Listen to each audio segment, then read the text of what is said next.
জনাব ডাক্তার ইউনূস সাহেব, আপনি একজন গুণীজন, আপনি নোবেল পুরস্কার পেয়েছেন, আমরা আপনাকে দিয়ে গর্বিত। আপনাকে নিয়ে ষড়যন্ত্র কম করা হয় নাই, আপনাকে ষড়যন্ত্রমূলক মামলা দিয়ে বিচারের আসনে খাড়া করা হয়েছে। সুতরাং সেগুলি আপনি নিশ্চয়ই ভুলে যান নাই।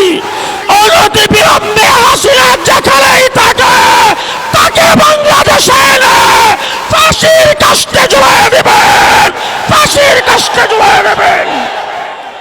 বিগত 15 বৎসরে যার নেতৃত্বে নির্যাতন হয়েছে, সেই পেশিস সরকারের প্রধানমন্ত্রী শাপলা চত্বরের পরে সংসদে দাঁড়িয়ে বলেছিল, আমরা নাকি শাপলা চত্বরে রং মেখে সেখানে বসেছিলাম, পুলিশ দেখে আমরা দৌড়াদৌড়ি করেছি, আমাদের শরীর থেকে রক্ত পড়ে রাস্তা রঙিন হয়েছে।